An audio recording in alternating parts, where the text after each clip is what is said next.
So, moving on to a very special why would he say that?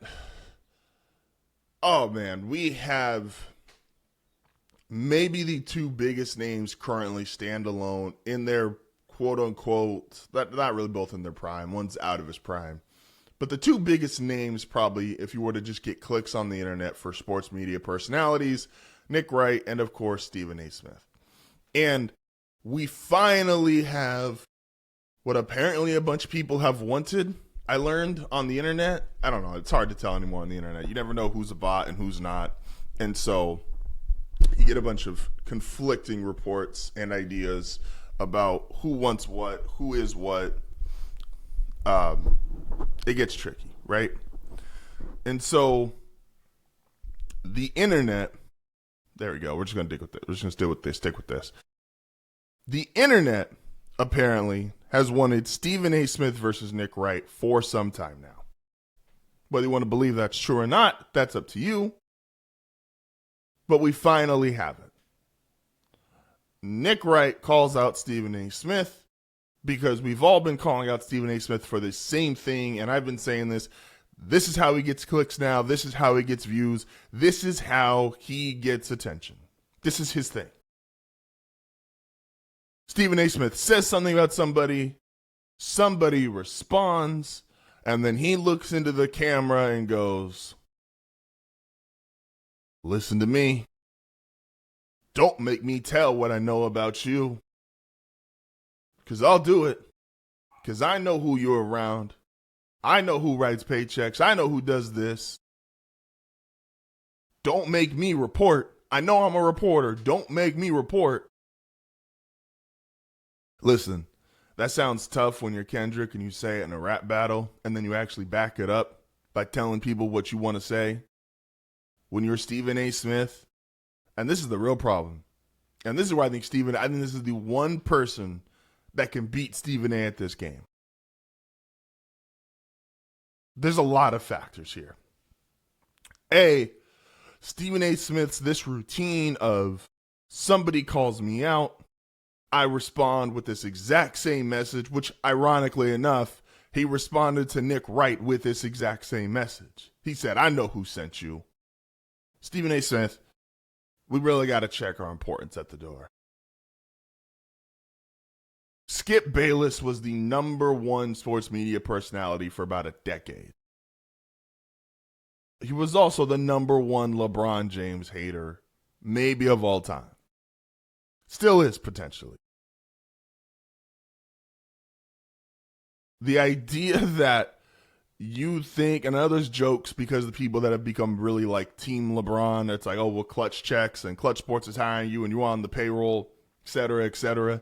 I know that's been really funny, and it is funny, objectively. Some of them are hilarious. If you think LeBron James or somebody from his camp told Nick Wright to go at you, when he never responded to Skip, not once. Skip was on there every single day on First Take talking to millions of people. LeBron never responded once, never acknowledged him. He just kept playing, and he outlasted him on both First Take and Undisputed. That's just insane to think that you are that important that LeBron James or somebody from his camp would ask Nick Wright, of all people, to go do something like that. But let's get to the point. Here's where I think Nick Wright is the one person Stephen A. Smith probably can't pull this off with. And I hate having to defend Nick Wright because here's the thing. Here's where Nick Wright has really put in a really good niche. Nick Wright, these are both, you'll see by the thumbnail, these are both Skip Bayless kids. And no one can convince me otherwise. I know they've done their own reporting. I know they've done their own radio. I know they've...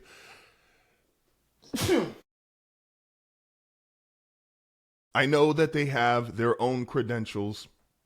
I get all that. But the style in which they both implore is that of what Skip Bayless made otherworldly famous and popular, unfortunately. It is. Just Skip made it so unbelievably popular and profitable to be this giant, just for lack of a better term, to be this ass on TV, to be snarky, to think I know better than you, to think that my opinion's better than you. These are both the way that they handle themselves now, the personalities they bring onto TV. Very Skip Baylesson. The difference is, and Stephen A. used to have this, Nick Wright now does have this. Stephen A. used to have real connections with players, specifically Allen Iverson. And that gave him a bit more human element, if we're being honest.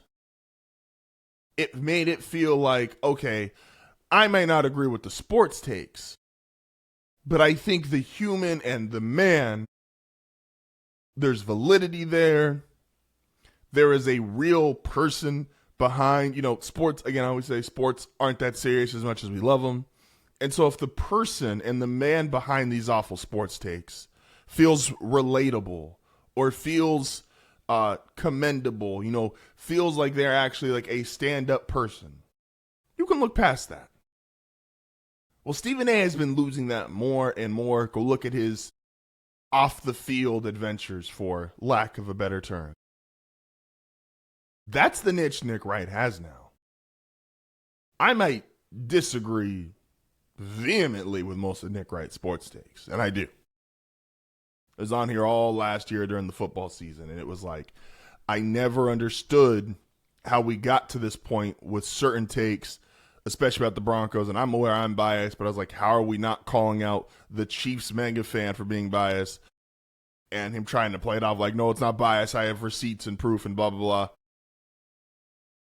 But Nick is, when you hear him talk about real life topics, he's actually a good guy. And that sucks for people listening to him. Because you want to call this guy every word in the book when it comes to his sports takes. And that's the character he plays while he's on TV. And I'm not here to say holier than thou, better than thou, or like, oh, you shouldn't play a character on TV. But I like that style less than if I am, again, I've said it since day one. Stuart Scott, I think, is the best we've ever seen be in this space.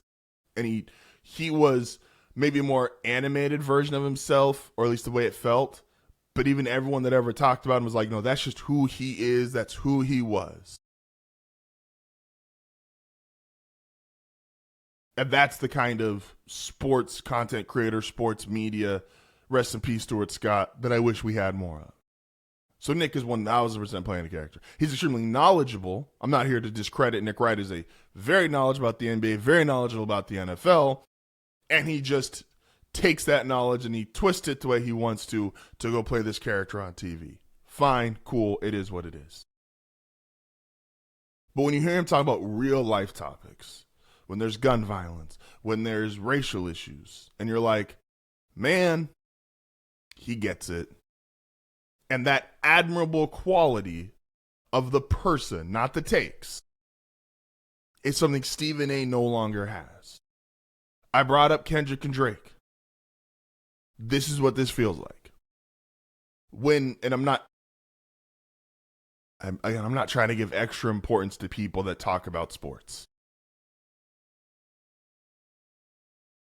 Drake and Kendrick, one of the biggest things was Kendrick felt like a better person than Drake did at the time of their beef.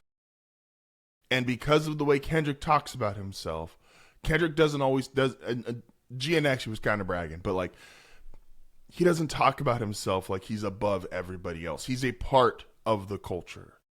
He is a part of the system and the process of Black Americans and LA culture. He doesn't view himself above everybody. It's like I want to be one of the voices. But this is a group project, essentially. And Drake talks like, I'm above all of this. I am the leader. I am the guy going for it. I am this. I've got all the like that. And so it made him feel way less relatable, redeemable. It did not give off good qualities as somebody you'd want to listen to. And that hurt him. Objectively, that hurt him. And we don't know. I personally, I don't know either of the guys. So I have no way to really vindicate it or validate it, but that's the way the perception of the public it came out. And so in that same regard, what Nick Wright has right now that Stephen A doesn't is Nick feels like takes might suck, but the guy's pretty okay. Stephen A doesn't have that because Stephen A is in that Drake position where it's like, I'm bigger than everybody else. I get more views than everybody else. I have more numbers than everybody else. I am ESPN. I am the reason First Take is this. I am. It's all a bunch of I am. He thinks he is bigger. This is the same man who had into an issue with an admin from the New Orleans Pelicans basketball social media team. I'm bigger than everybody on your roster besides Zion Williamson. Are you insane? Are you insane? It's like Nick Wright on Thursday on his podcast. This is where and I was like, damn it, I gotta defend Nick Wright, and that just bugs me, man. He's like, do you not understand? These guys are so huge in the social construct that we get paid a king's ransom just to talk about them. They're the actual entertainers. They're putting out the actual product. We get to make this much money and live these kind of lives simply by just discussing them. And you think you're bigger than any of them? And I was like, he gets it. He absolutely gets it. And I think this is the one guy, the same way Kendrick might have been the only guy that could have beat Drake, Nick Wright might be the only guy that could beat Stephen A. Smith. And Stephen A.'s response to Nick, again, was this exact same thing he's done to everybody else, because that's all Stephen A. has left in 2026, guys. It's the First Take leftovers that just don't want to go anywhere else in the morning, because there's not really a great morning show, except unless you want to listen to Hard Foul Radio, 5:30 to 7 in the morning, or 5 to 6:30 a.m. in the morning. I apologize. You don't have a lot of early morning sports shows that are hits. Nick's show was a hit in the morning, and they moved it to the afternoon. Undisputed with Skip was a hit. Then him and Shannon, obviously the fallout. That's no longer there. So it's just the leftovers of there's nothing else on in the morning. So I'm going to just leave First Take on, and that's what gives Stephen A. his numbers. And then, that's it. It's just we just don't have that next morning show that is there to take the place and get everybody's attention off of First Take. It's unfortunate. But Stephen A., what's he got in 2026 besides remind somebody when they criticize him after he spends all day criticizing people, you can't criticize me. I know things about you. Well, then say something. Fucking say something, man. You're a reporter.